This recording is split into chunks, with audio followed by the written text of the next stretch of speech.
Join me on an inspiring journey through the world of fitness, health, and performance with the Genetic Coach, where I delve deep into the genetic foundations of athletic endurance, discovering how genetics is revolutionizing our understanding of human potential and how we can unlock our full athletic capabilities through a fresh perspective on conventional practices. Hello again from the Genetic Coach. We have an exciting guest with us today in the form of professional USA athlete Emily Infeld.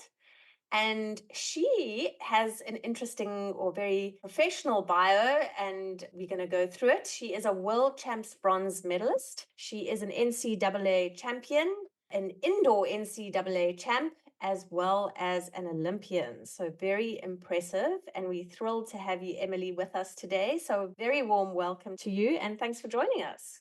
Oh, thanks so much for having me. So to jump straight into your background and your history, can you give us just a brief sort of synopsis or just a story of where you've come from and some of your major athletic highlights? Yeah, so I started running at a pretty early age. I did all sorts of sports, but I really just loved running. I think as early as 8 or 9, I was doing little road races with my dad, probably just like miles. And we did a little mini triathlon or a duathlon, the bike and run. And I just loved running. I did basketball, soccer, volleyball, t-ball, baseball, Irish dancing, Wow. gymnastics. I did lots of different things. I don't have great hand-eye coordination. I really just loved the running aspect. So I would like run down the soccer field or the basketball court, and then I like wouldn't know what to do. Someone would try to pass me the ball and I'd be like, "Oh wait, I don't know how to do this." I just like the running part. And I really in high school started to specialize more in running, mostly because I didn't make the basketball team.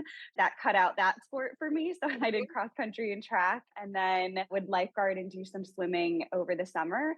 Yeah, I just really had an amazing coach in my high school career and a great team that helped me to really garner that passion for running. I won 8 individual state titles when I was in high school. So Wow. the four, yeah, I know, four, which is pretty wild to think about. I'm like, also, because I just feel like I had so much fun with it. I wasn't taking it too Okay. seriously, which I love. I'm like, my coach, I didn't run every day. My coach just really wanted us to have fun. We trained for sure, but I just loved it. I loved winning. I won 4 800 state titles, which is wild to think about. I wanted to be an 800 runner. And looking back, I'm like, I don't have the leg speed for that. Okay. And then, yeah, won 2 cross country titles and then 2 1600 titles. And I had held the state record in the 1600 for 16 years, and it just got broken last year. But I ran Yo, 4:41 in high school in the mile, which is pretty good for a high school girl. that's an amazing So, time. Yeah. oh, thank you. So it was good enough to help get me recruited to a bunch of different schools, and then similar to my story in high school, I just fell in love with the culture of the team at Georgetown University, and the coach there was so passionate, and I just felt like it was a really great place. I went on a few visits and I was like, I can really see myself here. And I was good in high school, but I feel like coming into college, I had a rude awakening that I'm like, oh, high school versus college is very different. And my coach was really kind of gentle with my progression, continued to help my passion and love for running, which I think is, I still give, I mean, those coaches credit to why I'm still doing this 12 years as a Yeah. professional. You got to really love it. And I feel like I had great people when I was younger to make sure that I love the sport. And I had a handful of second place finishes at NCAAs. I was a 12-time All-American. I finished second in cross country in the 5K and the 1500, and then won that indoor 3K title. And then our team won the cross country title my senior year, which was super special. And then from that, or I guess my junior year, I placed fifth at our US nationals. So that I think started to get professional coaches interested in me as an athlete post college. So I wanted to stay a fifth year, and I actually was going to go to grad school, but after our Olympic trials in 2012, I got recruited by a few companies and coaches and ended up going professional instead of going to grad school. So I was enrolled, and about a week before grad school started, I was like, actually, I think I just want to do this running thing. I'm going to move to Oregon instead of staying in Washington, D.C. for grad school. So I joined Nike, and they're still my sponsor right now, and Bowerman Track Club, professional training group. And I had a few injuries my first 2 years out of college. I had never been injured before, and I had 2 sacral stress fractures back to back. So I had Oh, one on my left side in 2013 and then one on my right side in 2014. Oh, wow. I know, I know. So coming from no injuries and then to have two big ones, two layoffs was pretty difficult. Mm, Moving to a new place, I'd never lived on the West Coast before. I'm a homebody. I have some anxiety, so all of that was yes, challenging and yes, had to navigate through that. But then in 2015, I kind of took a new approach, a slow approach for my injury, and did a lot of Ultra G work, a lot of cross training, and ran my first 10K and ran the time. They have these standards that you have to hit in order to run at the Worlds and Olympics, and I was able to in my first 10K run the standard. And then a couple months later, I qualified for our US team and then ended up winning the bronze medal in my third 10K ever, which is pretty special and yes. cool. I would rate that as one of your biggest highlights, I would say. Yes, Okay, definitely. so I mean, what a resume. I mean, you have achieved so much in your career already, but you talk about injury and how that was quite a shock to your system and how it was difficult to get through. I mean, what was just the impact of dealing with an injury like that if you hadn't dealt with injuries previously? Oh, yeah. Well, I mean, I think for me emotionally, it was really difficult and hard. And I think physically as well, I didn't know how to totally deal with it. I'd never had an injury. I didn't know the protocol. I didn't know what I should be doing, what I should be feeling. And my first one, I ended up having to take 6 months off Um, because I know me and my coach, I think he didn't exactly know how to prescribe me training. And I just didn't take any time off. I just immediately started cross training and I was doing lots of things that just weren't allowing healing in that sacrum. So I had 10 weeks of cross training a ton, feeling like I didn't want to lose any fitness, and then had a follow up MRI because I was still getting pain. And they're like, oh, there's actually no signs of healing in your sacrum. So wow. that to me, I think made it a little more difficult because I'm like, oh man, I have to take this seriously. And not that we weren't, but I think we had an idea that I was really fit before the injury. We could just keep training through. I wouldn't miss that much time and did me a disservice in terms of then I had to take 6 months off instead of running, instead of having to take 12 weeks off running, whatever the standard protocol is for a sacral Yeah. stress fracture. Yeah, so that was pretty difficult. And I thought, this is a fluke. I've never been injured. I'm going to be diligent and smart and do all the right things. And then I started running, and about 6 months later, I felt the same pain on my other side. And I was like, oh no. And then Yeah. got an MRI. Yeah, an MRI. And sure enough, I had another sacral stress fracture just on the other side of that bone. So that was pretty difficult having those two back to back. But I do think it really allowed me to remind myself that I love this and to not take anything for granted. So, talking about injury, how has that affected you? What kind of impact coming from sort of a period of time where you hadn't experienced any type of injury and now all of a sudden you were facing two injuries on top of each other? How did that impact you and influence what you did after that? Yeah, I mean, it affected me emotionally for sure.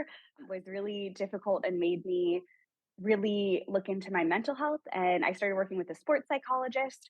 I found that super beneficial. And in terms of physically, it reminded me to be slow and steady opposed to kind of trying to barrel through. I think this sport is so short lived, so you really want to capitalize on everything.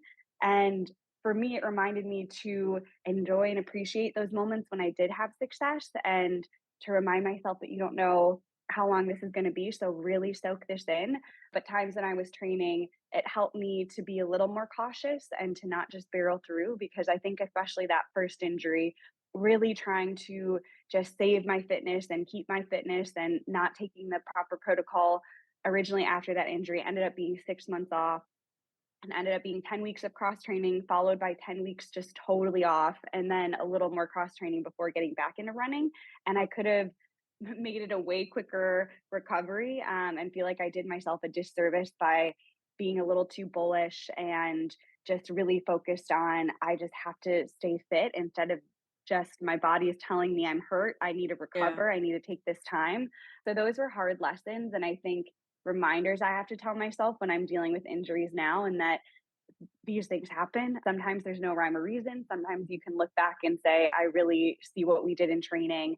That's frustrating. But I think at the end of the day, you basically just overdid it. And it's then Mm, saying to your body, okay, now we need to take some time to recover because we pushed the body past the limit. So yeah. reminding myself that there will be more opportunities, but just be a little slower in your approach and not try to barrel through and just press through this injury because that will give you a longer layoff in the Yeah. long run.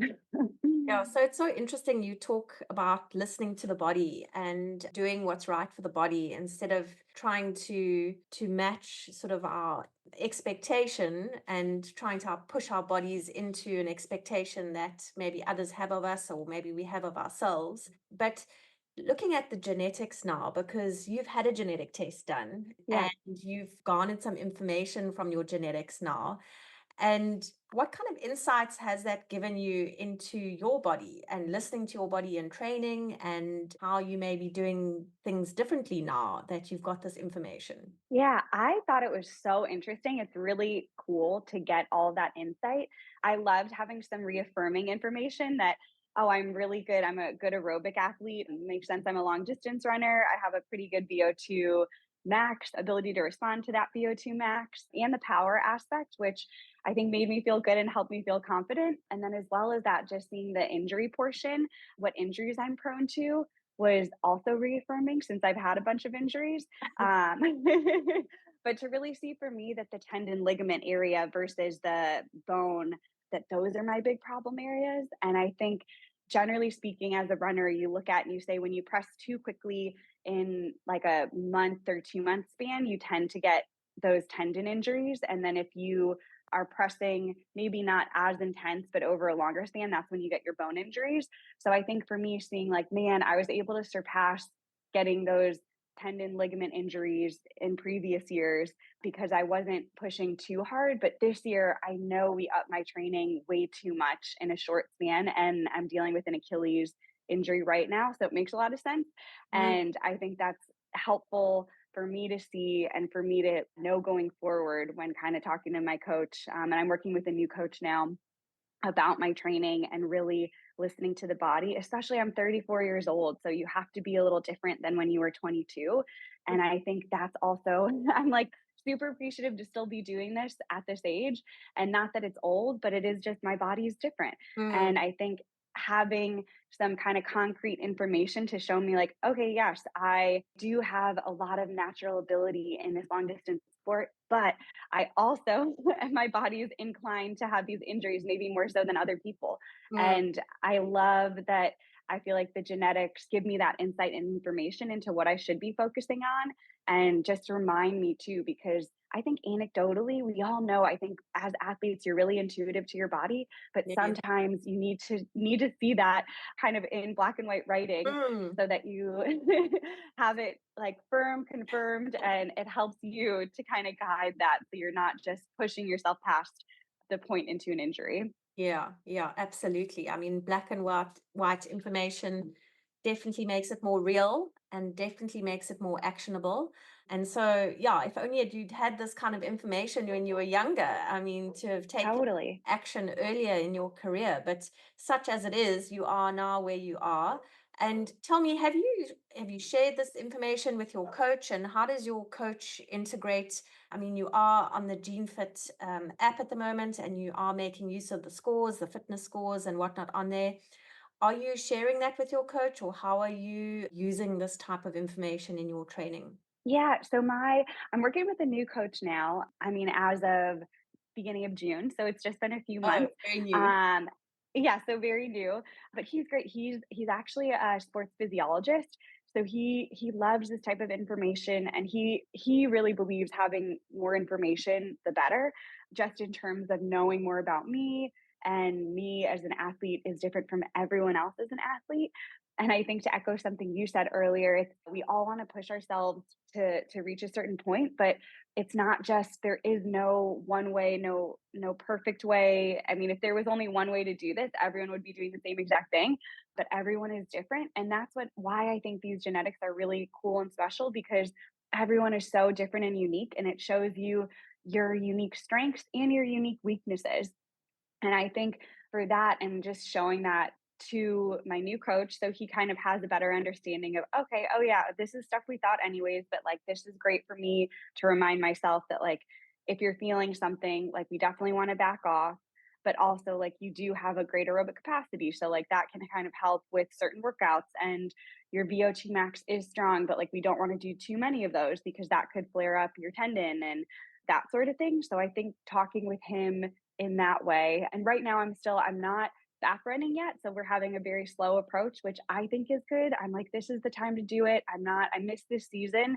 Anyways, I pushed through because I really wanted to race at our trials, knowing my health wasn't 100% there and my fitness wasn't 100% there because of these health issues. I couldn't Yeah. train at full capacity. But after that, it was like, we should just take our time, be really smart, slow, and diligent.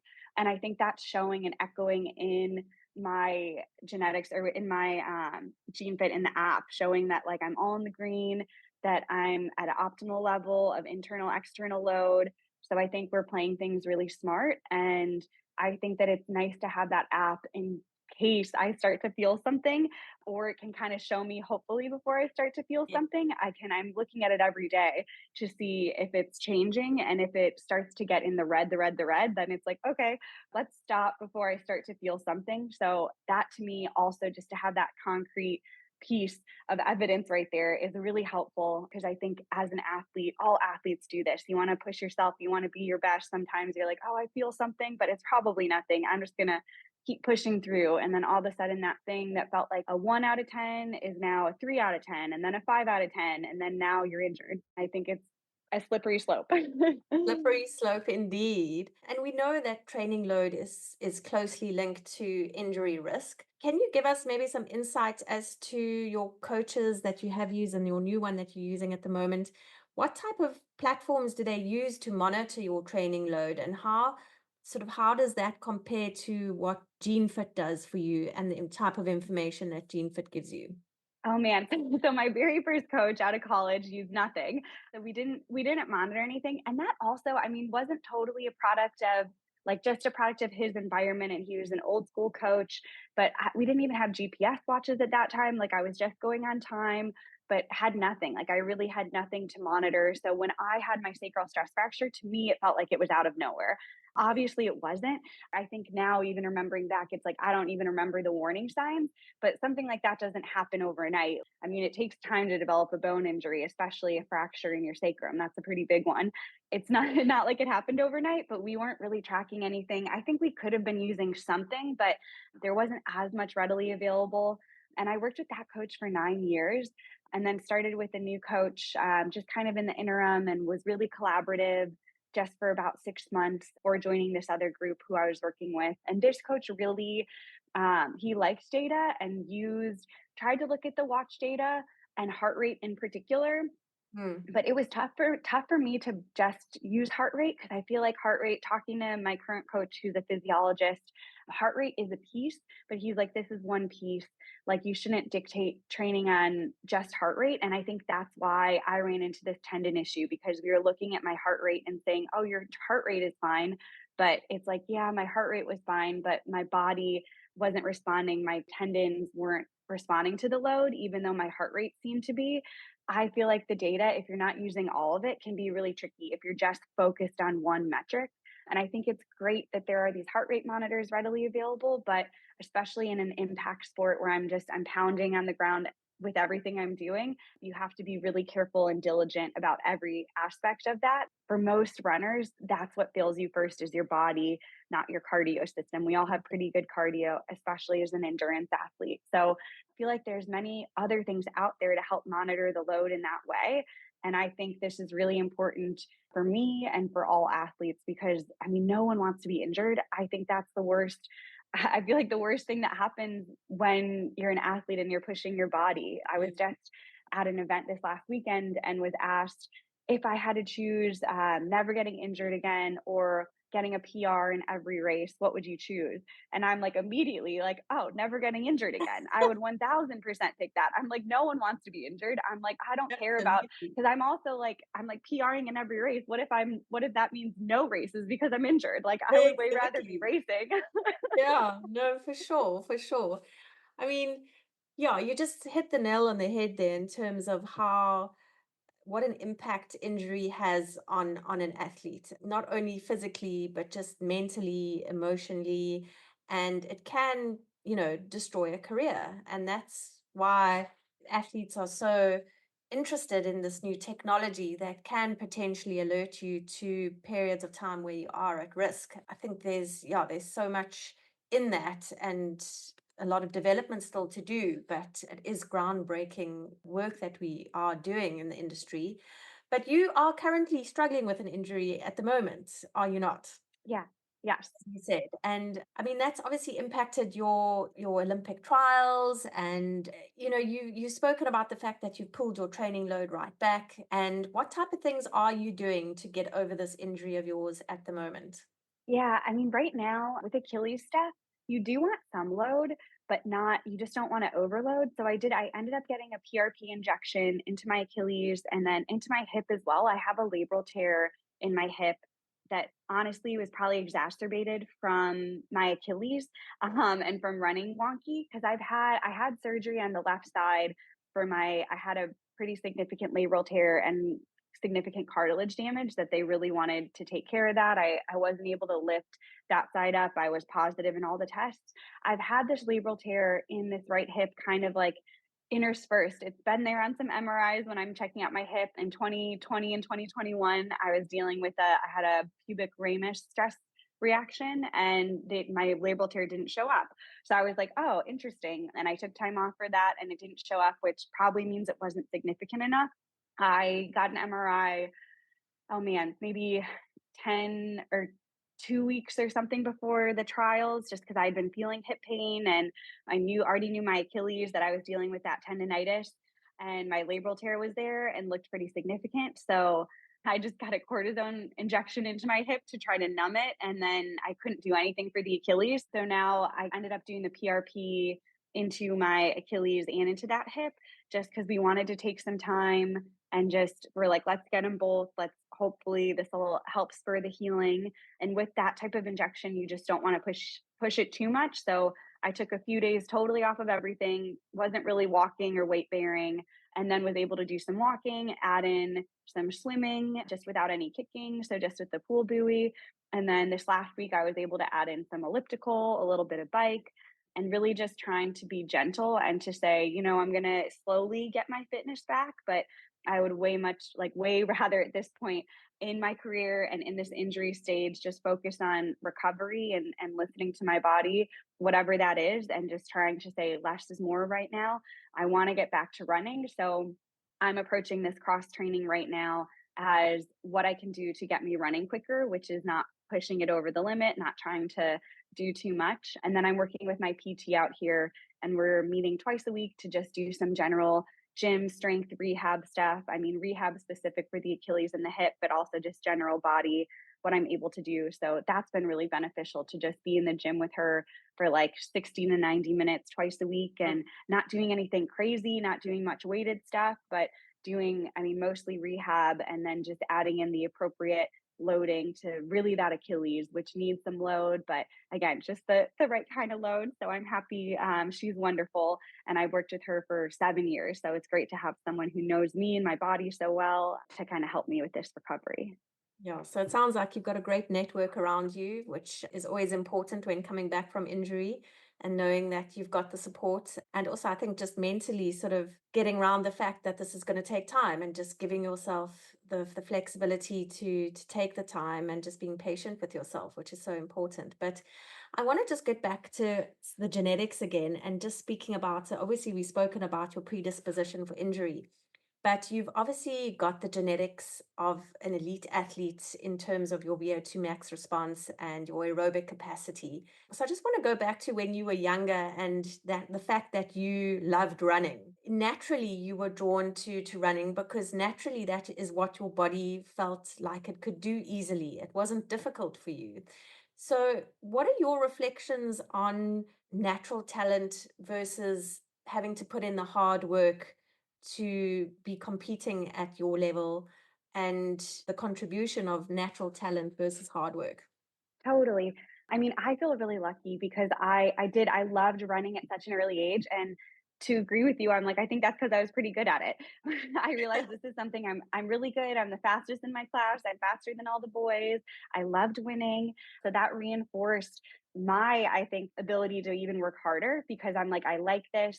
I'm pretty good at this. I want to push myself, see what my body can do. So it helped in terms of working hard. I think everyone at this level as a professional has natural ability, but everyone also works hard. It's not an either or. And I think something that I feel like is really cool about endurance sport in general is that if you put in the work and you're slow and steady about your progression, I think that really helps as well. So I do think no one should look at their results and say, oh, I'm not naturally inclined for this. Like, I'm not good at this. Because I have countless stories of people who were not winning state titles or national titles and are thriving on the professional stage. And part of that is they were slow and steady. They didn't have any injuries. And I think in this sport, longevity means so much. And if you're able to keep yourself healthy and to put in the work every day, week over week, year over year, I think that can pass natural ability. I think you need a little bit of both, but I do think that if you are able to train smart and to steadily have progress over time, that tends to win out over just natural ability, at least in my experience. Not to say that natural ability doesn't do anything for you. Yeah, I think it's interesting that you can really put in the work and feel like you can make big gains. And I think, I mean, the type of data that we can get nowadays and the type of analysis that one can do and how structured training has become and how high tech it has become, it just means that there's access to so much more. And you can't just rely on natural talent. You've really got to put in the work. You've got to, make the most of whatever's at your fingertips in terms of analysis and data if you want to be at the top. Perhaps if you have natural talent will get you to a certain point, but you're always going to need the hard work and dedication and commitment to reach the pinnacle.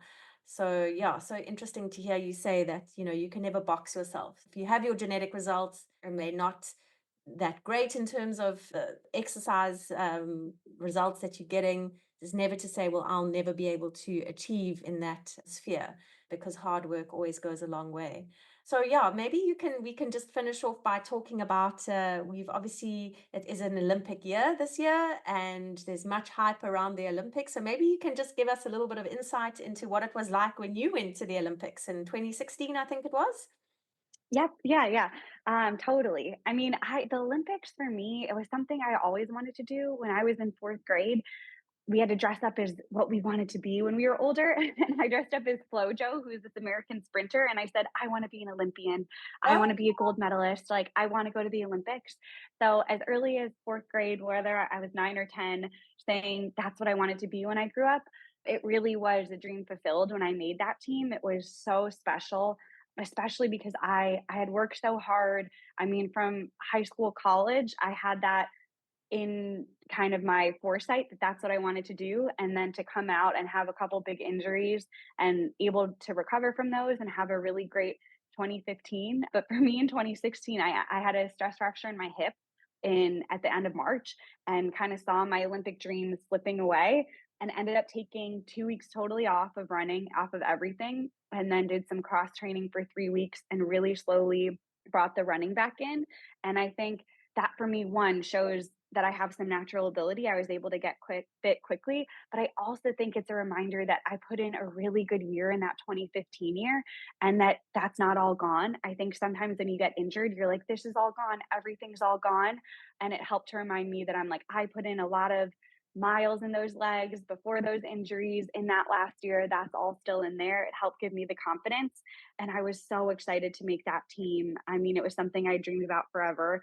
Rio was an amazing Olympics. It was really cool. I think looking at Paris right now, I mean, seems insane. It looks so cool. They did a really good job. And I think, unfortunately, Tokyo in the pandemic, I think was just tough without having fans and family there. I think it's really special to have those people around you. And I feel really Mhm. lucky my family was able to come to Paris.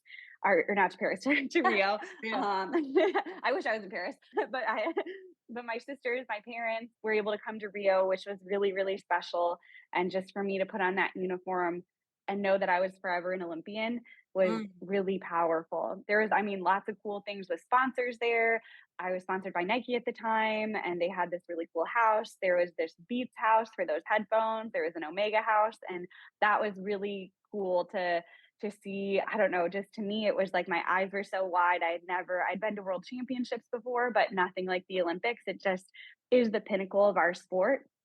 And then to be there with not just track and field athletes, but with athletes of all different sports was so awe-inspiring to me because I love running and it's my favorite thing. But to see these incredible athletes doing things that I could never imagine doing, I'm like, this is wild. This is so cool. So I And think that's why we're all what was it like oh being in god. the stadium? I mean, with all those people watching you and you Oh having to my gosh. compete and I'm sure your nerves taking over. Totally. It's funny, I so that I mean, that stadium was incredible, but I even the Beijing Stadium in 2015 and then the London Stadium in 2017 for World Champs, and even I was in Worlds in Eugene in 2022, all those stadiums were sold out, and I mean, thousands, tens of thousands of fans. I think London was probably the biggest race I've done. I think it was similar to Paris in terms of numbers. It was like 70,000 people, which was wild, and every single one of those races, I mean, the Olympics just has a little something extra compared to those Yes. world champs. But it's funny, I look out at the stadium and it for sure gets my nerves going. But once I'm in the race, I totally zone out. I don't hear really, I mean, I might hear some things, but I'm really focused on task at hand and just kind of get into a zone. So it was incredible. And I feel like coming out there, my jaw dropped, just being like, oh man, this is really happening. But then you get in the race and I just focus on it like any other race, which is pretty cool and special. And then I think you get to soak it in after. And I was in a crazy, I mean, world record 10,000-meter race. So that also was, to me, I'm like, I still hadn't run very many 10Ks. So to be in a world record setting race was pretty wild. Wow. Well, memories for a lifetime, I'm sure. Yes, Um, definitely.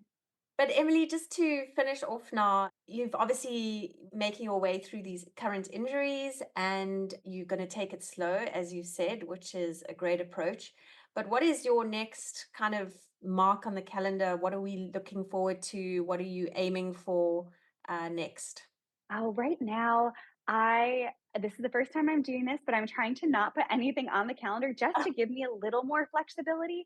So I Okay. have in my mind, there's some road races that I would like to do if my body gets there this fall, but I'm trying to my coach is like, "I don't want you to even think about putting anything on there. I want you to focus on your body getting back there, and then we can kind of pick the races based on when you're getting fit."